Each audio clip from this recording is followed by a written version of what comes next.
Hi, my name is Valerie, and I am the founder of Parker and Talia, a sensory-friendly lifestyle brand, and this is my sensory blog where we talk about all things pediatric mental health.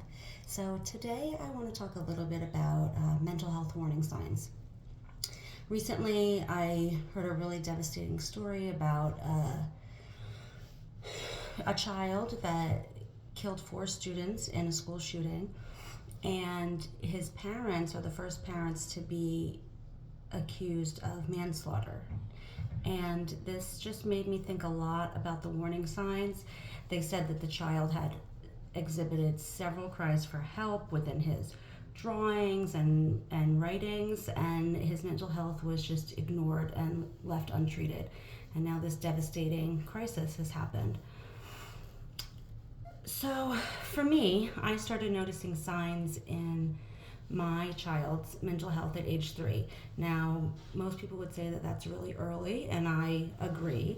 I actually just thought that it was just me and my husband's fault. We just were horrible parents. It was our first child, and we must be doing something really wrong. So we started to get family counseling and basically like parental training on better ways to be parents, better ways to just teach. And it really, really was helping. And then COVID hit. So obviously everyone went through mental health stuff during COVID, but for my son, it was horrible. It was a real mental health crisis. And I just wanted to share my own experience because I feel like the warning signs are not talked about nearly as much.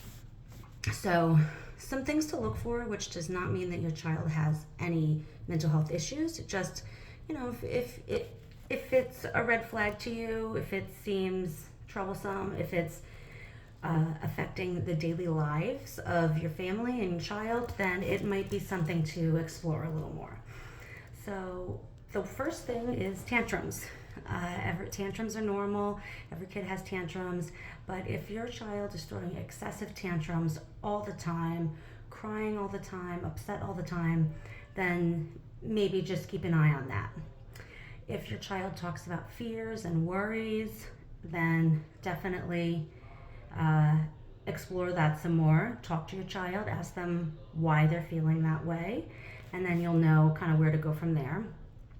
If your child is constantly moving, unless they're watching TV or playing video games, if they cannot stop moving, if they sleep too much or too little or have a lot of nightmares, if they're not interested in playing with other children, or if they have a really difficult time making friends, if they're having trouble academically or their grades all of a sudden start to dip, or if they're repeating a lot of actions, doing a lot of things over and over again because they're scared something's going to happen if they don't do it, or they say their brain's telling them to do it.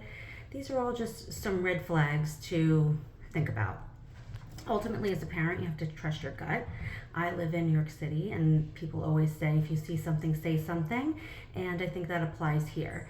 If there's something that's concerning to you, then just get it checked out. No medical provider is going to laugh at you or shame you for just checking in on the mental health. I honestly think that we should have a mental health check-in as often as we get a physical checkup. It should be a normalized thing to talk about and to have happen.